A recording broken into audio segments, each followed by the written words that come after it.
Curious ka ba sa maraming bagay? Kami na ang bahala dyan. Aalamin, tutuklasin at bibigyang linaw namin ang mga katanungang bumabagabag sa inyong isipan.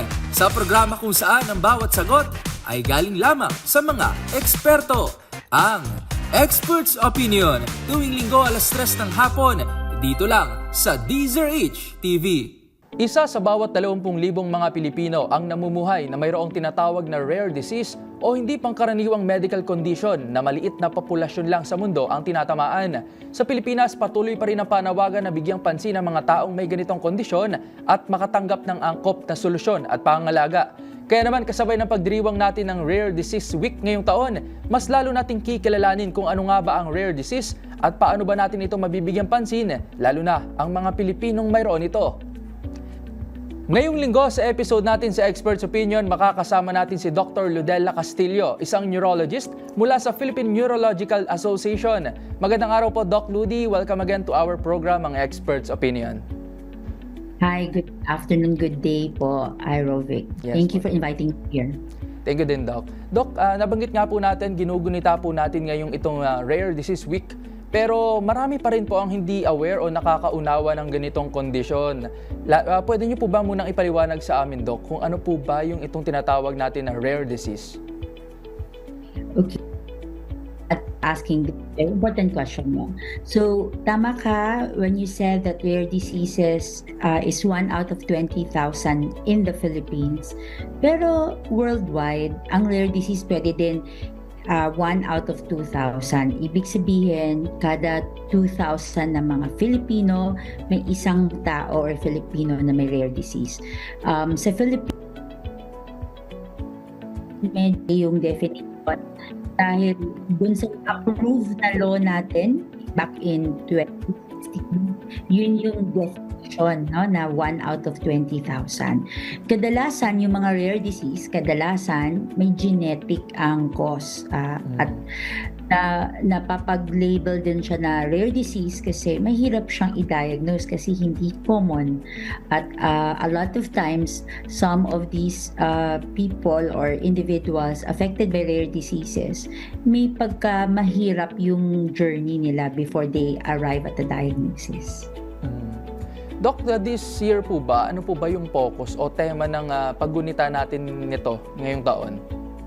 So, this year, ang pinaka-theme natin is more than we can imagine. Kasi we wanted everybody to be aware that kahit na rare ang sakit ng isang individual, the community, the individuals who suffer from rare diseases is actually big.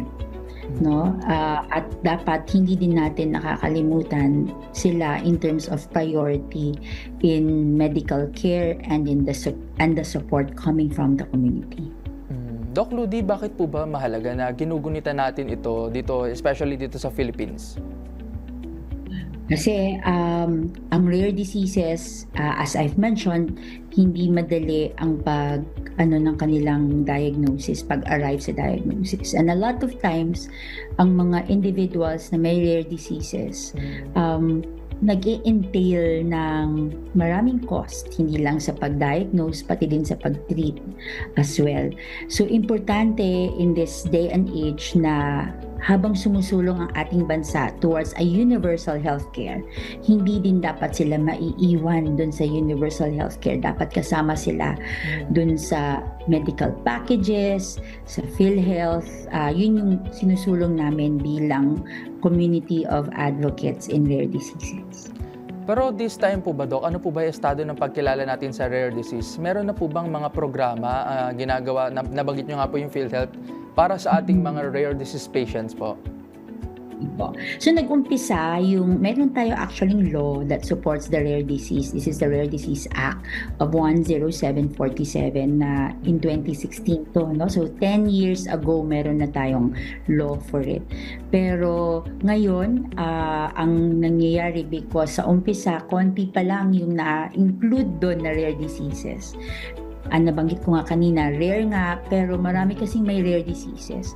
So pag idugtong mo lahat yon, naging madami na sila, naging common na yung mga rare diseases kasi in numbers naging madami.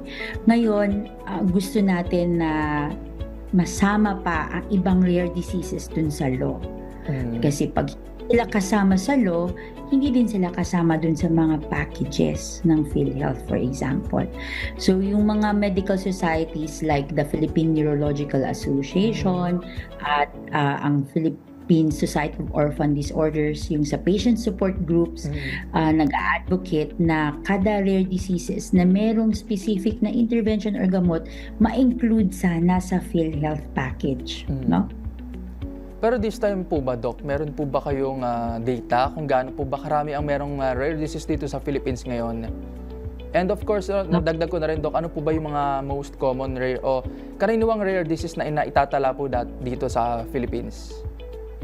So sa umpisa, ang rare diseases nag-focus yung sa law na nalabas noong 2016, nag-focus siya dun sa mga genetic metabolic disorders na ngayon ini-screen natin sa newborn screening. So, yung lahat ng mga babies, no, 'di ba? Pag panganak sa kanila, merong newborn screening, tinitest yung patak ng dugo nila. So yun yung mas common na may number tayo kung ilan. Ang example doon, yung mga congenital hypothyroidism, so mga metabolic genetic disorders. Sila yung merong numbers. Pero kung tatanungin mo ako sa rare diseases, lahat, wala tayong specific numbers. Kasi iba't ibang parte ng body. For example, sa neurology, ako bilang child neurologist, marami din kami mga rare diseases na nakaka-apekto sa brain, sa muscle, sa nerve. So, medyo tricky kunin lahat yung number ng mga patients na may rare diseases. Pero Doc, matanong ko na rin, ano po ba yung main factor sa pagkakaroon po ng rare disease ng isang tao? Pag sinasabing rare factor, kadalasan nabanggit ko kanina, genetic ang cause. Meaning, hindi nagkakataon, hindi sinadya, hindi something acquired, hindi something nakakahawa. Majority, 80% ay genetic ang cause. They are born with it. Pero hindi lahat ng genetic na cause, ibig sabihin naman na nila sa parents, pwede ding hindi. Okay? Kaya importante talaga malaman kung paano siya nagkaroon ng ganun. May mga test po para doon. Ang tawag ng mga genetic test. May mga rare diseases na parang infection ang cause, pero hindi po yun yung pinaka-bulk ng rare diseases.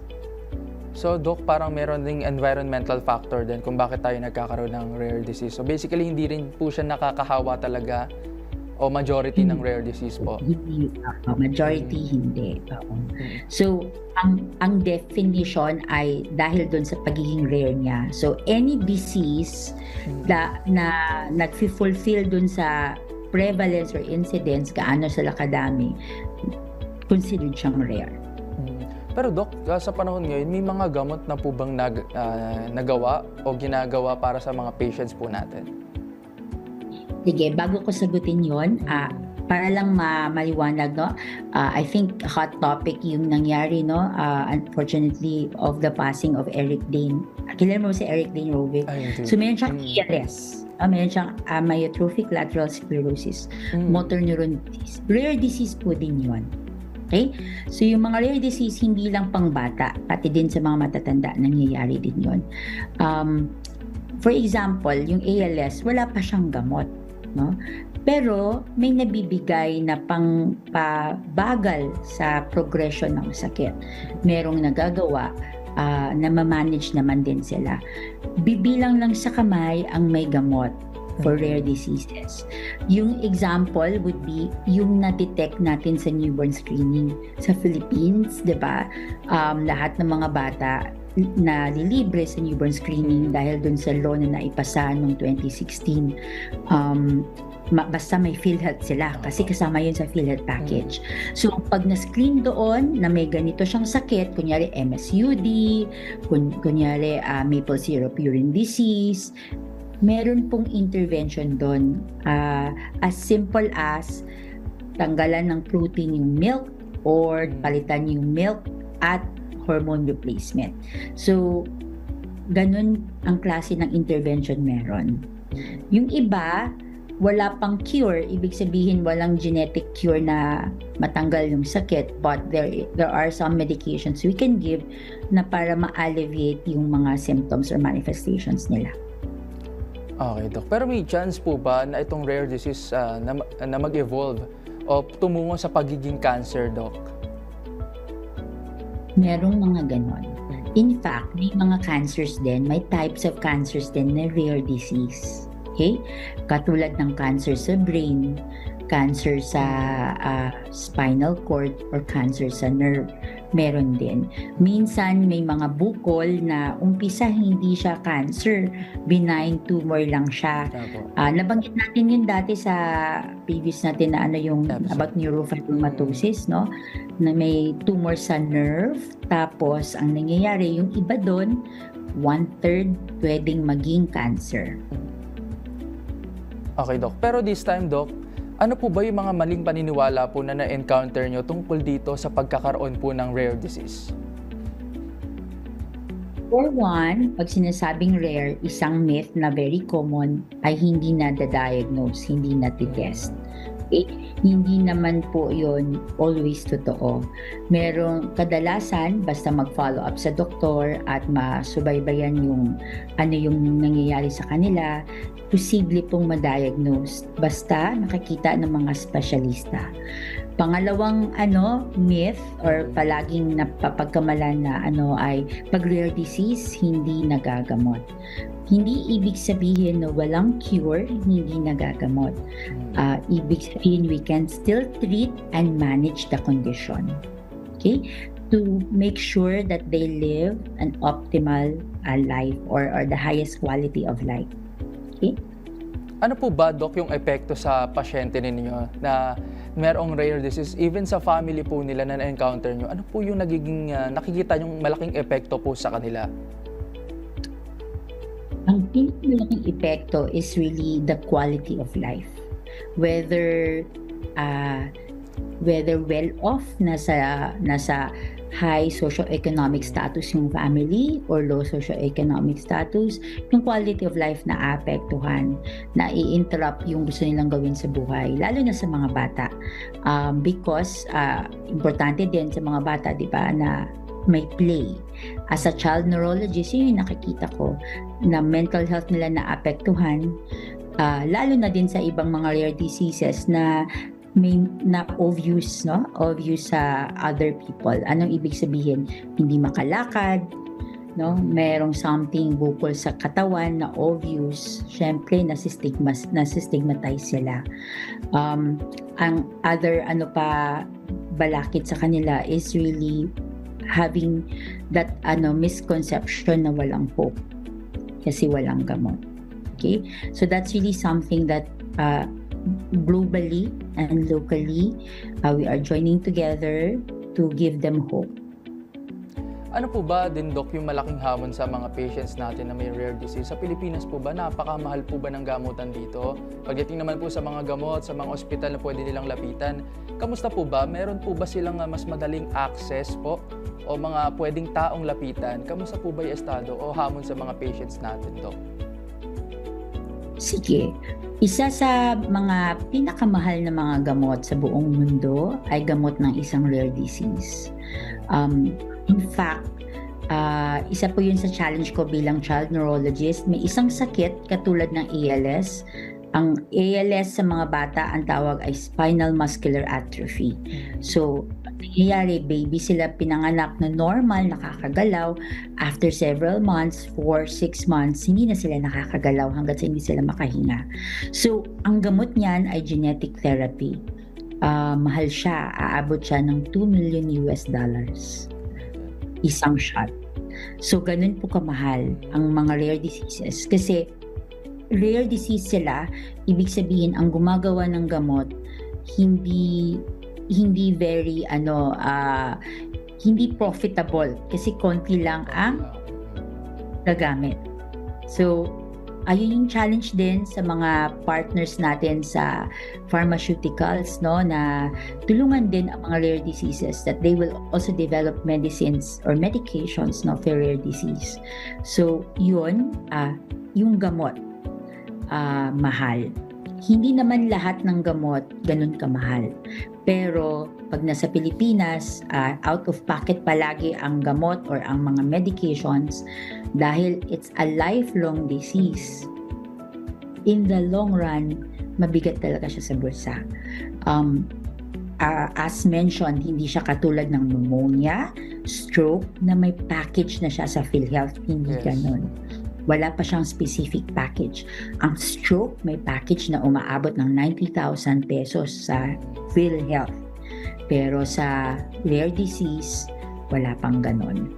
So, yun ang malaking hamon pag every time na ma-admit sila kasi vulnerable sila, ibig sabihin madali silang magkasakit, lalo na if hindi masyado na nakakagalaw, madali silang nagkaka-pneumonia.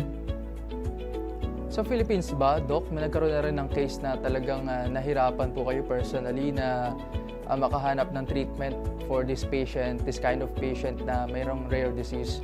O there's always a way kayo na nagagawa, even your partners po? So, tama ka, almost always yun po yung kwento, nahirapan maghanap ng gamot, almost always.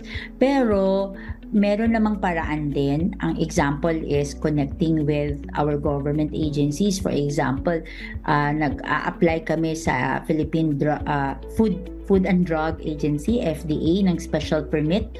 Kahit wala pa dito yung gamot, minsan pag kaya ng family or nakakahanap kami ng donor, so pinapapasok namin yung gamot. At yung mga doktor nila, or like kami for example, nag-a-apply sa FDA ng permit. Yung mga different agencies po, government agencies like PCSO, DSWD, we all tap these agencies para tulungan yung mga families on how to fund their medication or their treatment. Doc, balikan lang natin kanina, nabanggit nga natin na may mga misconceptions dito. Pero may isa rin yan sinasabi kapag daw may rare disease, malapit na daw po sa sinasabi nga nating death sentence. Pero Doc, this time po ba yung rate po natin dito ay mababa na with all the ways na ginagawa po natin na meron po tayo available dito sa Philippines? Napapahaba pa po ba natin yung buhay ng mga patients natin na mayroong rare disease? Yes, nasasabi ko po na totoo in terms of kumpara 10-20 years ago. So their quality of life and I feel that with all the efforts that everybody has been doing, na-improve naman po ang kanilang survival. And not just survival, but as well as quality of life. Ang example po, muscular dystrophy. Ang muscular dystrophy, over time, humihina yung mga muscles nila, hindi sila nakakalakad. Pero in the past, 20 years ago, parang nga siyang death sentence kasi they don't survive, these kids don't survive their second decade of life, 20s, no? Kasi yung heart din nila nag-fail. But ngayon, as simple as 2D echo, i-check yung heart, bibigyan ng gamot para ma-prevent yung heart failure. Tas may mga monitoring sa mga function ng lungs nila na napapahaba at na-i-improve namin yung quality of life. In terms of our law naman dito na binabanggit nga natin sa Philippines, Doc, napoprotektahan po ba nito talaga o kailangan pa ng dagdag protection po para sa ating mga rare disease patients? So tama ka, no, Rovic.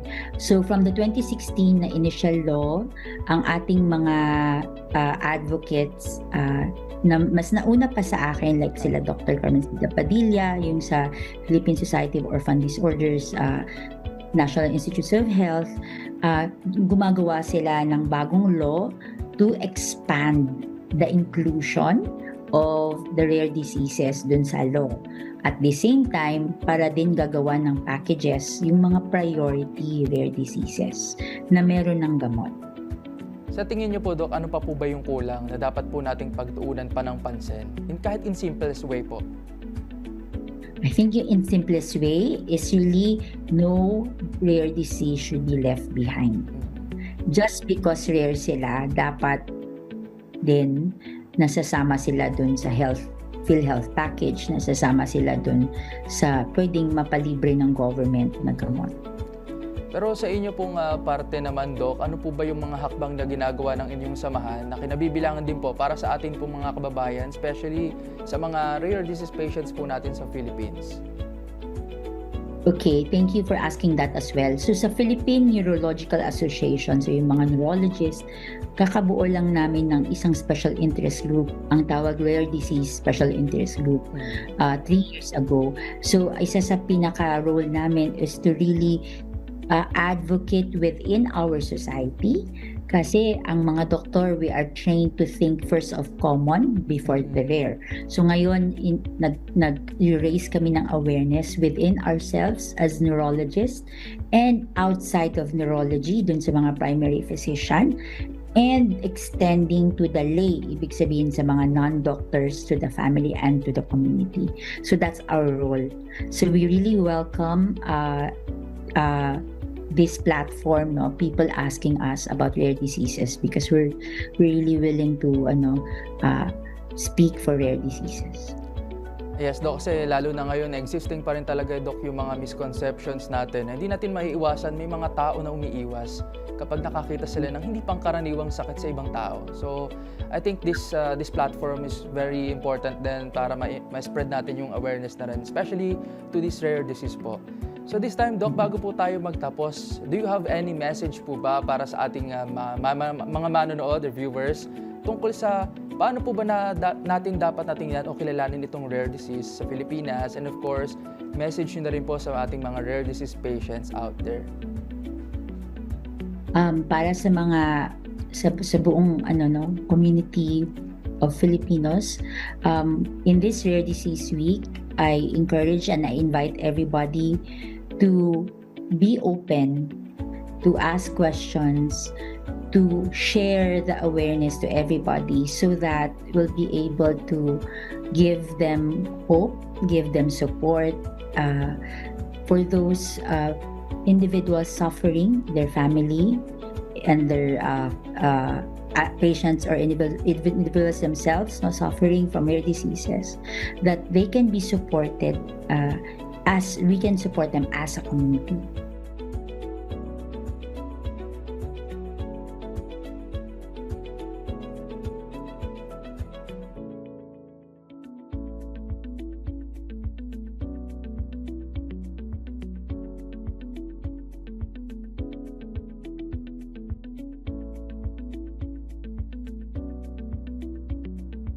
And for our Filipino patients, children and adult alike with rare diseases, people suffering with rare diseases, I hope that during this Rare Disease Week, we actually uplift you, share with you your plight, and give you hope as we move on towards a more inclusive Philippines, making sure that you're not left behind, as we move on to a universal healthcare, hopefully. Sa mga patient groups naman, Doc, napakarami po nilang pwedeng lapitan. Can you give some example din po, Doc, especially sa inyo po? So, hindi po kayo nag-iisa, kasi meron po tayong mga patient support group na pwede po ninyong itawag, i-reach out. Ang pinaka-example, parang ang Mother Society or ang Mother Group na pwede po natin i-reach out ay ang Philippine Society of Orphan Disorders. Nakakita niyo sila sa Facebook. Sa mga rare diseases ngayon na na-organize, for example, may muscular dystrophy patient support group, meron din pong neurofibromatosis support group, SMA support group, iba't ibang rare disease nag-uumpisa na po na mag-organize. I hope you reach out. Nakakatulong po if nalalaman niyo po na hindi kayo nag-iisa dito sa journey ninyo. And for the doctors, ang Philippine Society, Philippine General Hospital, merong maraming multidisciplinary clinic para pwedeng i-cater ang mga rare diseases. Example po, yung mga neuromuscular diseases, nakikater po yon. Yung mga may rare brain tumors, pwede pong makikita namin sa Philippine General Hospital. Meron din ang Philippine Children's Hospital. So, nasa government hospitals, nandun din po ang mga support na galing sa government, katulad ng malasakit, katulad ng mga social worker as well. Especially sa government, marami din tayo matatanggap na tulong from them. Ayan, so Tama po. maraming salamat po muli Dr. Ludy sa pagpapaunlak sa aming programa at pagbibigay kaalaman na rin po tungkol sa estado ng rare disease dito sa Pilipinas. Thank you so much po, Dr. Ludy. At yan na po ang episode natin ngayong linggo. Nawa ay nakapagbigay kami ng mga bagong kaalaman at impormasyong tiyak na kapupulutan din ng aral. Muli ako po ang inyong host, Rovic Manuel. Magkita-kita tayong muli sa susunod na linggo. Kasama pa rin ang ating mga eksperto. Dito lang sa Experts Opinion.